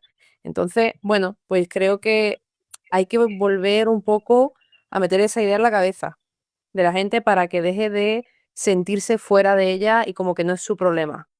¿Sabes lo que quiero decir? No sé si a lo mejor me estoy explicando un poco regular, pero, pero creo que ese es un poco el principal problema. Y Félix era maravilloso haciéndote sentir dentro de la naturaleza y haciéndote sentir fascinación por ella. Y claro, como bien decía Luca, eso ya no existe esa imagen diaria en tu televisión que te recuerda eso. Pero Y una cosa sí. importante, Becky, Félix te decía, la plenitud pasa por que la naturaleza sea parte de tu vida. Es decir, quieres tener una vida plena, tienes que conectar con la belleza del mundo natural. No Ujú. puedes pasar por la vida perdiéndote esto, Total. que es un regalo, que es trascendental de alguna forma, ¿no? Es que realmente suena como súper hippie, ¿no? Todo el mundo diciendo, vale, esta gente es súper hippie, es tan fatal. No, es que es verdad, es que realmente es así. Baden Powell, que fue el que creó el movimiento Scout en Estados Unidos, del escultismo, ¿no? Dijo una frase que a mí me encanta y de hecho siempre la tengo puesta en el WhatsApp, porque es que es mi frase favorita del mundo, que es algo como cuando el humano se pierde la naturaleza o no le presta atención a la naturaleza, se está perdiendo la mitad del placer de la vida. Y es verdad, es que no te centras en la naturaleza, te crees que no tienes nada que ver con ella, ves un bicho y te da asco, ves una rata y dices, madre mía, qué asco de mundo, y estás ensimismado en un egocentrismo de tu mundo y tus cosas, que es que se te olvida quién eres, a qué perteneces, y ya está más que visto y demostrado que el simple hecho de andar unos minutos, 10 minutos, 20, 30 minutos por la naturaleza, genera más relajación y evita más el estrés que muchas de otras medidas que se están utilizando a día de hoy. Pero muchas. Entonces, porque por ejemplo el tema del canto de los pájaros, que psicológicamente nos ayuda a relajarnos, porque así hemos aprendido a lo largo de nuestra evolución que cuando los pájaros cantan estamos seguros, y el simple hecho de salir al campo a escuchar pájaros se ha demostrado que relaja muchísimo y que te evita mucho estrés, más que otras muchas medidas que se utilizan y que son más modernas o más conocidas porque se dicen redes, ¿no? Entonces, quizá podemos mezclar un poco lo que habéis dicho los dos, ¿no? Volver a introducir digamos, o esa ametralladora de información de naturaleza, de forma que intentemos engatusar a la gente, pero a través de las redes, a través de lo que ellos ven ahora, a través no sé, de internet en sí, que al final es como divulgar, pero acercándose a los jóvenes, ¿no? Es un poco complicado, obviamente no va a ser tan clave y tan espectacular como hizo Félix, porque eso creo que es muy difícil de imitar. Pero, pero bueno, creo que la esperanza está ahí, en trabajar, en intentar llegar a la gente. Y plataformas como Pejona es ideal para que la gente que tiene ganas de aprender de la naturaleza y de transmitirla pueda llegar a hacerlo. Ujú. La verdad es que sí. Vamos, de hecho, Pescona podemos decir que realmente es el resultado de un plato creado en base a diferentes tipos de emociones vividas precisamente de este tipo de temas que estamos tratando ahora mismo.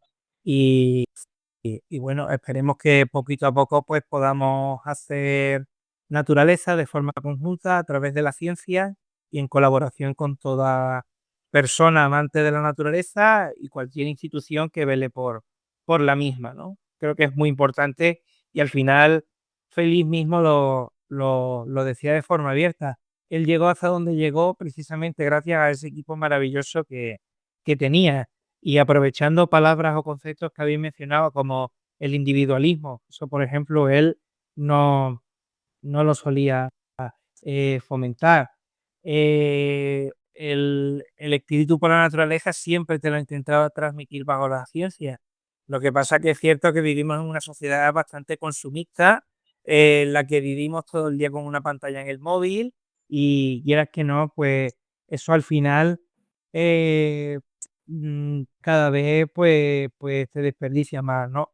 De hecho, ahora mismo pienso que estamos en un periodo muy crítico a nivel divulgativo porque cada vez somos más flojos por naturaleza, nuestra evolución está incrementando y nos está diciendo que cada vez queremos más facilidades a nuestro alrededor, pues por eso está la tecnología también en la inteligencia artificial en santo auge. Y, y menciono esto precisamente porque desde el punto de vista del formato divulgativo, cada vez la gente quiere que se sintetice más la información en un periodo corto de tiempo y que no tengamos que hacer trabajar a nuestros ojos. Es decir, que no tengamos ni siquiera que leer. Y eso es la verdad que es bastante preocupante. Es bastante preocupante. Por eso os preguntaba esto. Y vamos a enlazar ya con la última pregunta.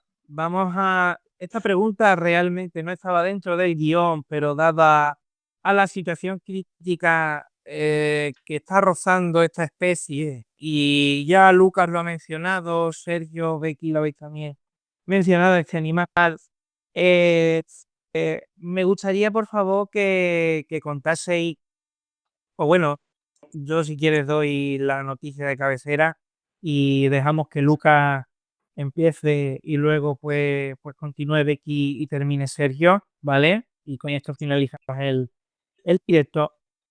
Eh, Lucas, ¿qué está pasando con el lobo? Por favor, ¿podrías explicárselo a las personas que están viendo este vídeo? Ujú. Bueno, a ver, haces preguntas complicadas, Jesús. Haces preguntas muy cortas que requieren respuestas muy largas. El lobo lleva estando en el punto de mira desde que empezó a recuperarse a lo largo del siglo pasado. Es una especie que siempre ha generado debate. Un debate, bajo mi punto de vista, infundado. Luego diré por qué. Se habla constantemente de conflicto de esta especie con el mundo rural, con el mundo ganadero, con el mundo cinegético. Y recientemente, a causa de este conflicto que yo sinceramente creo que no existe, pero que sí que interesa que exista, lo que ha ocurrido es que el Senado ha aprobado la exclusión de esta especie del listado de especies en régimen de protección especial. El lobo se incluyó en este listado en el 2021, fijaos, hace 2025, 4 años, menos, porque fue en septiembre. Y bueno, todo apunta, según nos cuentan, a que en 4 años se ha conseguido recuperar lo suficiente una especie como para excluirla de este listado. Creo que aquí todos somos lo suficientemente racionales y tenemos la suficiente información como para saber que en 4 años, a pesar de que el lobo es probablemente una de las especies más resilientes de la península ibérica, es completamente imposible que llegue a un estado que las actuaciones que se hayan llevado a cabo con esta especie sean tan buenas, que en absoluto lo han sido, como para sacarla del listado de especies en régimen de protección especial. Esta decisión se ha tomado en base a un sensacionalismo que, bajo mi punto de vista, ha colonizado los medios. Los medios, las redes sociales, lo ha colonizado todo. Nadie absolutamente pone en valor la representatividad ecológica que tiene el lobo, y lo único que se escucha detrás de la palabra lobo es conflicto. Esto lo que hace es que ya no solo la gente interesada en denostar al lobo, sino también la sociedad de a pie, que no conoce nada del lobo, absolutamente nada, y que no es su culpa, evidentemente, como digo, lo demonice y le tenga miedo. Y como la gente le tiene miedo, cree que debería sacársele de este listado, ¿no? Que es una figura de protección fundamental. Volviendo al hilo de lo que comentaba, esta decisión se ha tomado en base a datos inexistentes, falsos, completamente acientíficos, y va a traer consecuencias muy oscuras para el lobo, muy oscuras. Creo que tenemos que trabajar más que nunca, tanto nosotros como voluntariado para el censo del lobo, como vosotros como divulgadores. Creo que la situación es mucho más seria de lo que parece. Creo que podríamos llegar a mínimos poblacionales de la especie que nunca se han visto, Y bueno, creo que encima lo que comento, ¿no? Se ha tomado en base a datos que no existen. Cualquiera que vea o que se informe mínimamente, verá que los ataques del lobo al ganado no han aumentado desde que se incluyó en el LESPRI. La gente relaciona la inclusión en el LESPRI con un LESRP, pero bueno, yo digo LESPRI, la relaciona con un aumento poblacional. Ese aumento poblacional lo relaciona con más ataques y esto es un error terrible. O sea, un aumento poblacional de lobos se traduce en un aumento de grupos familiares. Un grupo familiar de lobos bien estructurado se ha visto, y esto está publicado, que disminuye sus ataques al ganado porque hay cohesión en el grupo. Cuando fragmentamos este grupo, es decir, cuando se empiezan a cazar individuos indiscriminadamente, gestionar, como se dice ahora, lo que se hace es fragmentar ese grupo, debilitar ese grupo. Y al debilitar ese grupo sí que aumentan los ataques al ganado. Entonces, uno de los panoramas con los que nos vamos a encontrar ahora es que, lejos de disminuir los daños al ganado, es probable que aumenten. Y la culpa no es del lobo. Ojo, la culpa es nuestra, que estamos debilitando las manadas y fragmentándolas. Creo que el futuro ahora mismo para el lobo es bastante oscuro. Creo que tenemos muchísimo trabajo por hacer. Creo que lo que está matando al lobo de manera indirecta es la desinformación que hay en torno a él. El que la gente se piense que se dedica a comer ovejas por placer, que esto es algo que yo escucho a diario aquí donde vivo. Y o ponemos las cartas sobre la mesa y decimos las cosas como son, ya digo, tanto nosotros profesionales de la especie como vosotros divulgadores de la naturaleza, o el lobo podría estar en nuestros ecosistemas desaparecido en menos tiempo de lo que creemos. Luca, me gustaría preguntarte algo con respecto a eso.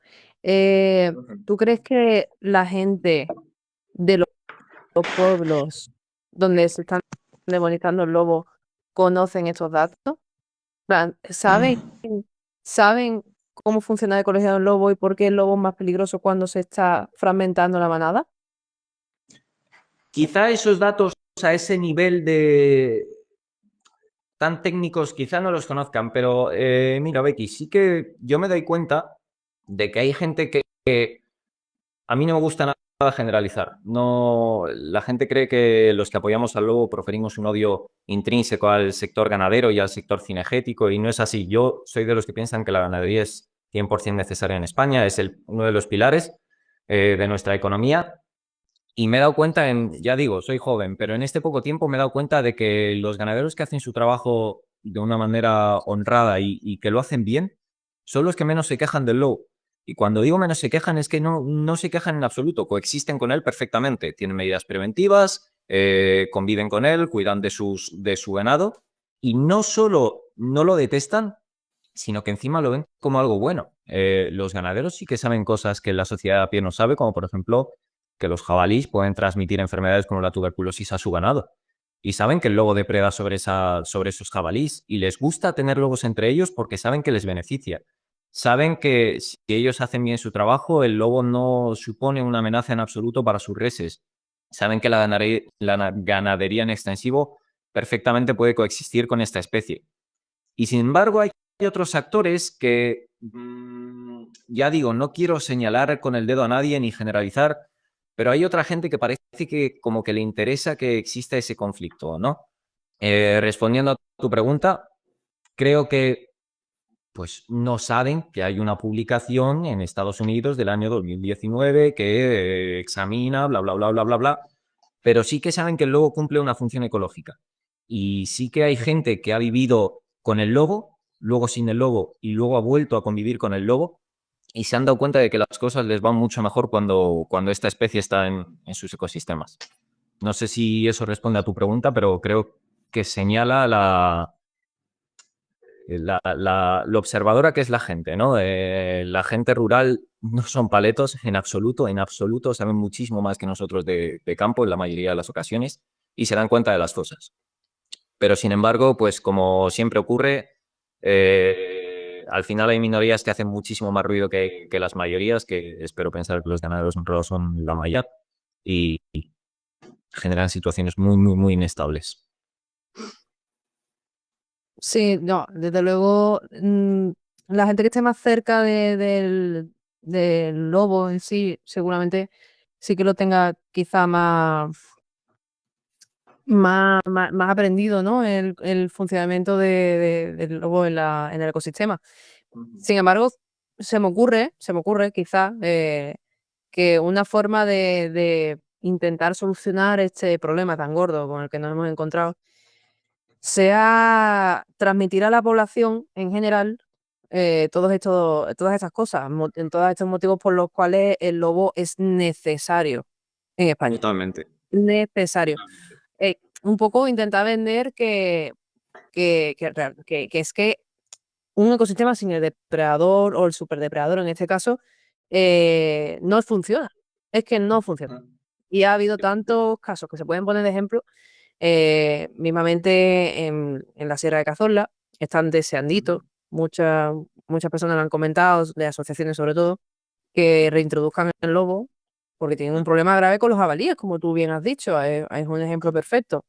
Entonces, bueno, pues quizás se me ocurre que hace falta un poco de información a la población, porque por lo menos en mi caso, la gente que conozco, y no solamente aquí en Cádiz, obviamente que no tenemos ni idea del lobo en sí, pero también gente de Asturias y Cantabria, amigos que tengo por la zona, no conocen la importancia del lobo y lo tienen ahí. Totalmente. Vamos, entonces se me ocurre que pudiera ser un principio de solución, porque al final las masas pueden cambiar cosas.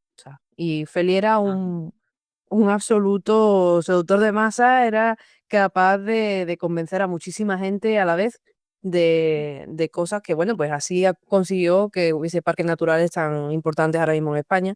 Y, y bueno, quizá veo un poco de esperanza en eso, en intentar divulgar. Yo que siempre le veo la solución a todo con la divulgación, pero es que es verdad. Creo que es muy clave.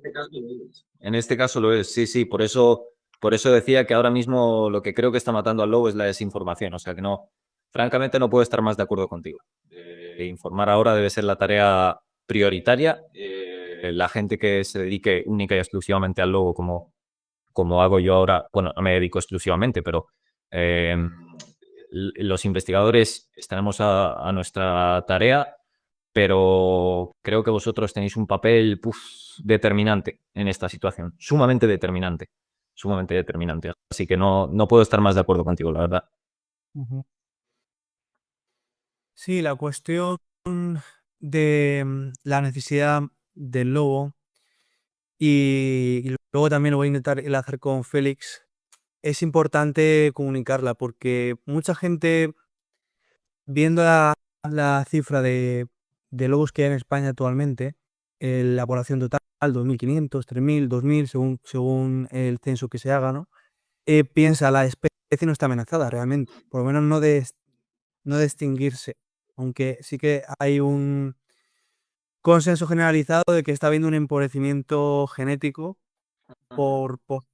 porque al final el mismo número de lobos se mantiene, pero bueno, hay procesos de endogamia, en fin, que la especie no está en una buena situación, pero independientemente de eso, no es una cifra crítica y además, bueno, el lobo itálico también está llegando por el Pirineo, tarde o temprano se van a hibridar, o sea que la cuestión es que mucha gente piensa que mantener al lobo es mantenerlo vivo, ¿no? Como, oye, mira, para que no haya problemas con los ganaderos, vamos a tener a los lobos en zoos. Incluso yo he escuchado, vas a un zoo, pagas y ves al lobo, ¿no? Y no se extingue, lo cuidamos. Y la cuestión no es la extinción, la cuestión es la extinción funcional. Es decir, el lobo está, aunque no esté el lobo ibérico extinto, ni esté en una situación, yo pienso, crítica, aunque con esta serie de medidas que ahora brevemente diré algo, puede ser que avancemos a un escenario así. El lobo está funcionalmente extinto en el 80 o 70%, no sé qué porcentaje de la península ibérica, donde no está. Porque la cuestión es que, como estaba diciendo Becky antes, las especies, especialmente las especies claves, y en este caso un gran depredador, producen las condiciones ecológicas del ecosistema. No solamente, es decir, las condiciones, los nichos ecológicos no preexisten a las especies generan los nichos, es decir, las condiciones del ecosistema al final son la suma del total de las interacciones de los organismos que forman parte de ellos, es decir, el clima, la humedad, cualquier aspecto ambiental de un territorio no es independiente de los organismos que habitan en él. Y pensar que un gran depredador está relacionado con la humedad local parece una tontería, pero, o sea, parece absurdo a primera vista, pero luego, estáis comentando, los herbívoros proliferan en exceso, por ejemplo, ¿no? Y hay un sobrepastoreo, la vegetación no crece, no se renueva la masa forestal, en fin, eso produce efectos de seca que ahora están afectando mucho en la mitad sur peninsular, ¿no? Ese proceso, esa reacción en cadena, cascada, em, que puede implicar la desaparición de una sola especie, en este caso el lobo, es algo que es muy difícil primero de comprender, porque venimos de muchos siglos, venimos desde de la modernidad, la ciencia moderna se fundamenta en una explicación causal y lineal de los hechos. Nos cuesta mucho salir del inductivismo o sea, nos cuesta mucho dar el salto de la inducción y la causalidad al sistema. Nos parece que hacer deducciones sistémicas es siempre demasiado arriesgado, no es científico. Entonces, ¿qué pasa? La ecología, que es por definición, y yo estoy haciendo mi tesis sobre esto ahora, ¿no? La ecología, por definición, necesita de la noción de sistema. Si no, no se puede hacer tú no puedes ser un científico de la ciencia del sistema Tierra si no estás dispuesto a dar un salto de lo inductivo a lo deductivo. O sea, no puedes obviar de alguna manera, ¿cómo he de decirlo? Lo invisible, ¿vale? O sea, cuando, por ejemplo, hoy día que cada vez se está popularizando más el concepto de orden espontáneo o el metaequilibrio, porque antes se habla del equilibrio de la naturaleza, ahora se habla de que los ecosistemas están en un metaequilibrio, ¿no? Ese metaequilibrio, en principio, no es cuantificable. Es decir, eh, necesitas dar un pequeño salto de fe, ¿vale? Para confiar en ese metaequilibrio de la naturaleza. Y eso es no solamente difícil de comprender, es difícil de asimilar cuando llevamos 5 siglos de construir nuestra psique a partir de una concepción del mundo, como digo, causal, lineal, etcétera. Y es muy difícil o sea, tú le puedes decir a un ganadero, los lobos van a controlar la expansión de las enfermedades, la tuberculosis bovina, la triquinosis, no sé qué más, ¿no? Que transmiten los herbívoros salvajes. Pero tú le estás pidiendo, de alguna forma, que el ganadero delegue en un orden espontáneo superior a sus decisiones individuales, causales, como decía antes, inductivas, directas sobre su ganado, está pidiendo que dé ese salto de fe, que es lo que tenían los paleolíticos. Y volvemos a Félix. Los paleolíticos confiaban en la naturaleza en el orden espontáneo de la naturaleza, como si fuese una religión, eran animistas. Tenían fe en el caos, por así decirlo. La naturaleza ha sido simbologizada en la cultura siempre como caótica y la cultura como ordenada. La cultura impone patrones, viene la palabra padre, ¿no? Patrón, y la cultura ha sido asociada con eso, y la naturaleza, mater, la madre, la materia, que todo eso está relacionado, como el reino del caos. Un reino del caos que produce orden, ¿no? Pero produce un orden espontáneo, un orden dinámico. Y volver a recuperar esa visión es dificilísimo. Y transmitir eso a la gente del mundo rural es muy difícil. Y bueno, y también es una posición por nuestra parte un poco, no sé si decir paternalista, cuando no vivimos afectados por los mismos problemas. Entonces, Félix hablaba, por ejemplo, volviendo al tema del lobo y poniendo los pies un poco en la tierra, que me estoy yendo ya a la metafísica de todas estas cuestiones, ¿no? Félix hablaba de que el lobo viva donde pueda y deba vivir, decía, ¿no? Yo no creo que Félix fuese dogmático con respecto a qué hacer con el lobo, pero sí que creo que por su contexto histórico, bueno, pues quizá nunca llegó a tomar una decisión clara por el lobo. Cualquiera de los casos, yo pienso, si tomásemos medidas para trasladar ejemplares en zonas donde el lobo es necesario y que no va a llegar por cuenta propia ni en 40 años, al ritmo que vemos que la especie se expande, y viésemos que hay una vocación de eso, ¿no? De recuperar a la especie en otros territorios y tal, yo no vería tan preocupante, no vería tan preocupante que el lobo deje de estar estrictamente protegido, porque al final el lobo está muriendo de manera ilegal, o sea, el lobo se caza de manera ilegal. Entonces, al final es un poco también lo que pasa en los pueblos se queda en los pueblos, ¿vale? Personalmente. Yo pienso que esto es así. Entonces, si la administración, por ejemplo, si ya nos hubiésemos preocupado que hubiese lobos en Cazorla, que hubiese lobos en Doñana, que hubiese lobos en el Pirineo, que hubiese lobos en 1000 zonas donde es necesario, no me parecería que, bueno, pues ahora, viendo la situación que hemos optado por la estrategia de que el lobo se expanda naturalmente, bueno, pues va a estar más difícil, claro. Mira, Si no hay una mayor fiscalización sobre su caza, ¿no? Has comentado muchas cosas interesantes, pero date cuenta que la percepción que tú tienes ahora mismo y la que tiene todo el país de la situación del lobo, al final como que termina basándose, y ya termino, perdón Jesús, y termina basándose en una cifra, que es el censo global, bueno, en este caso nacional, que se hace de lobos.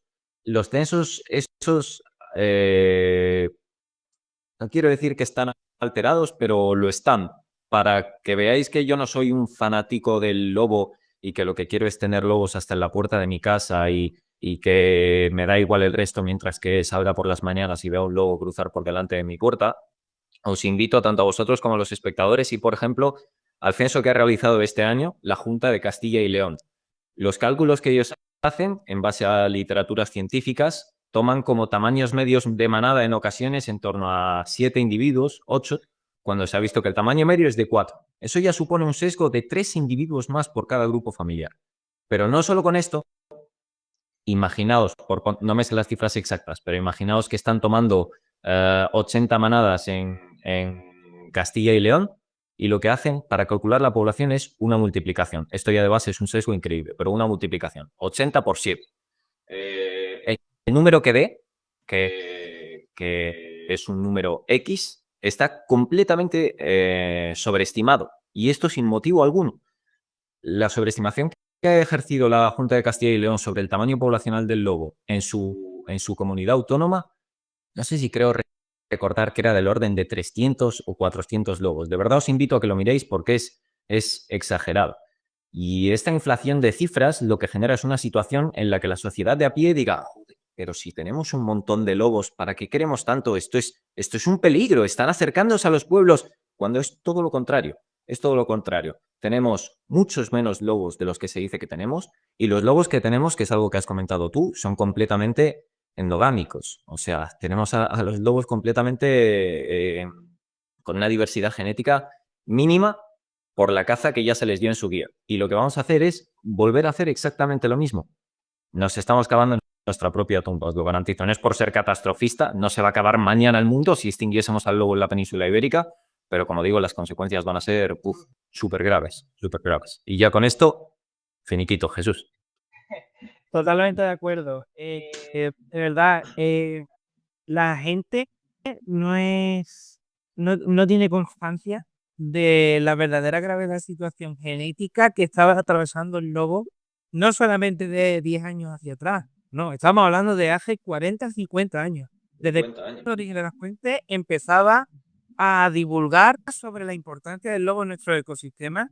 La genética por entonces siento que estaba todavía incrementando, no estaba en un hecho tan alto como ahora, y de verdad no sabéis la endogamia que había en toda España en el lobo. O sea, yo literalmente no fui consciente de la gravedad del asunto hasta que no tuve la oportunidad de ver restos biológicos, de ver pieles, de ver rasgos morfológicos a través de restos óseos en el que examinaba de forma clara que estos animales estaban atravesando en la década de los 70, 80 y sobre todo a nivel superior dicha endogamia y de verdad, por favor, creéroslo. O sea, hicieron un estudio genético, la estación biológica de Doñana, examinaron, si no recuerdo más, cerca del 90%. Estamos la verdad que bastante preocupados los científicos y científicas de este país ante esta situación, ya uniéndola, por supuesto, con el ámbito social. Y de verdad, por favor, buscar toda la información posible, porque este factor que la gente que decide no es consciente verdaderamente de la gravedad, uniendo lo que ha dicho Lucas junto con lo que ha mencionado Sergio también, la clave del éxito de una posible parte del don de la palabra está en abrir los corredores biológicos para que esas poblaciones vayan expandiéndose, unificándose entre ellas y apostando por esos espacios verdes para que estos animales puedan volver a recuperar el territorio que han perdido. Es súper importante esto que menciono, que es más o menos sintetizando todo lo que habéis dicho cada uno. Una ultimísima pregunta, y esta sí que es de respuesta corta, Lucas.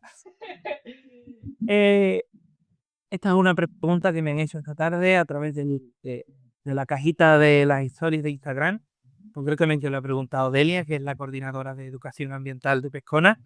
Y me gustaría, para despedir este directo, y una vez la última persona intervenga, decimos hasta luego, eh, ¿con qué adjetivo, ¿vale?, definirías a Félix? A ver. Si quieres, empieza tú, Becky, sigue Sergio y termina Lucas, ¿vale? Pues para que más o menos se equilibre el orden de intervención de cada uno. Qué difícil. Prefiero que empiece otro. Pues no sé, ¿con qué adjetivo describiría a Feli? Es que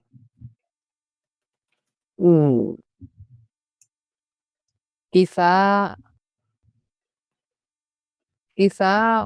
lo que más me transmite Feli, a mí en lo personal, es como, es que cualquier palabra me parece tan poca, realmente, cualquier palabra me parece tan poca, pero bueno, diría que es algo muy, muy certero, muy real. Eres muy real. En el sentido de, no me refiero en ese momento, sino creo que a lo largo de toda la historia, él hace que las cosas tengan una realidad tan preciosa y tan bella, que no te la está vendiendo, no te la está adornando. Lo que está haciendo es simplemente enseñarte cómo es. Y ya está. Desde el punto de vista más real posible, más verdadero.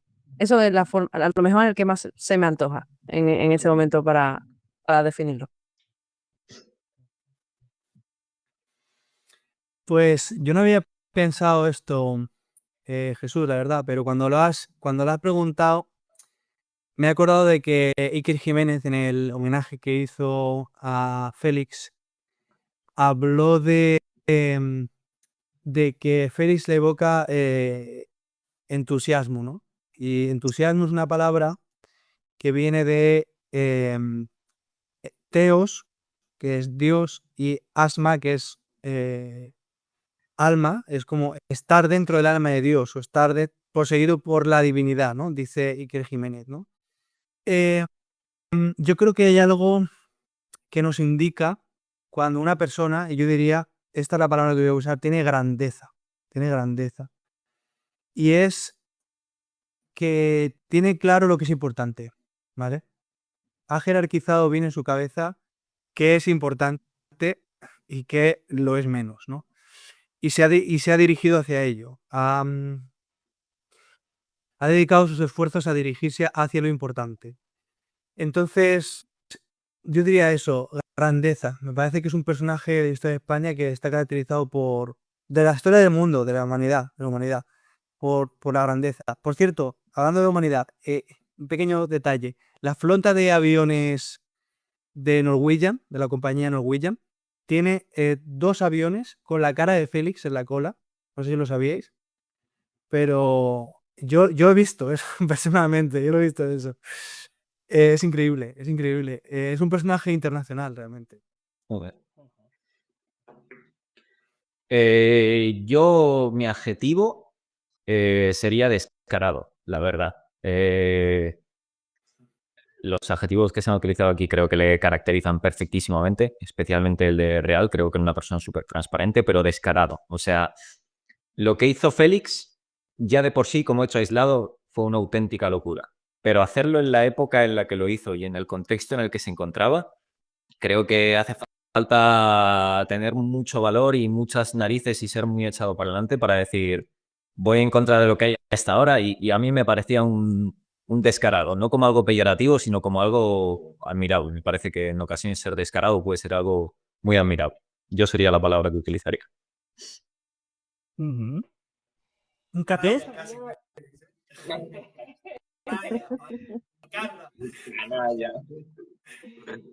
Yo lo definiría como con la palabra seductor, lo mencioné antes, porque, Por supuesto. porque tal. Un seductor es una persona que para que disponga de esa habilidad tiene que tener carisma. Esa carisma que le ayude a lanzarse a la aventura. Y el objetivo finalidad de la seducción es la convicción, ¿no? Y para que haya convicción está claro que tiene que haber una estrategia. Y para que haya una estrategia tiene que haber un grupo. En fin, eh, creo que es una palabra que puede llevar a diferentes. Se ajusta. eh, Pues bueno, chicos, os agradezco muchísimo que hayáis querido participar en este evento. Dijimos que vamos a estar un ratito, llevamos casi 2 horas. La verdad que Creo que he guardado esto, ¿eh? traía grabado, que son muy de matar. Hay que guardarlo. La verdad que bueno, que ha estado muy bien. Que os agradezco muchísimo vuestra participación, que espero que hayáis disfrutado. Creo que ha sido dinámico, fresco, directo, lo que mejor dicho, hablando de Instagram. Entonces, pues bueno, esperemos que haya quedado patentado de forma clara que los jóvenes seguimos preocupados por la situación de la naturaleza, que tenemos presente un inicio y ese inicio se llama Félix Rodríguez de la Fuente y que me encanta muchísimo la diversidad científica que ha estado aquí hoy presente, la geográfica también, que cada uno somos de una zona y al final lo que unifica son 2 palabras, es ciencia y amor, cerebro y corazón. Así que muchísimas gracias, chicos. Muchas gracias a ti por organizarlo. Guardo este directo y os voy a etiquetar en colaboración a cada uno, ¿vale? Lucas, lo hago con tu cuenta personal, ¿vale? Si quieres, Por que cierto, parezca. Jesús, no sé si será cuánto de verídico será, pero he visto un comentario de una chica que dice que es la sobrina nieta de Marco Rodríguez Pantoja, el niño lobo. No sé si habéis oído hablar de él. O no. No sé si era cierto, pero un personaje también interesante que vale la pena investigar. No lo conocéis. Sí, total. Eso es para verlo, ¿eh? Totalmente recomendable. Pues muchas gracias por asistir y nada, cualquier cosa, por favor, escríbenos. Pues nada, chicos, que tengáis buen resto de noche y nada, que tendremos que seguir luchando por el lobo, lobo vivo, lobo protegido. Eso es. Vamos a por ello, Muchas chicos. gracias. Chao. Adiós, chicos. Un placer. Adiós. Adiós.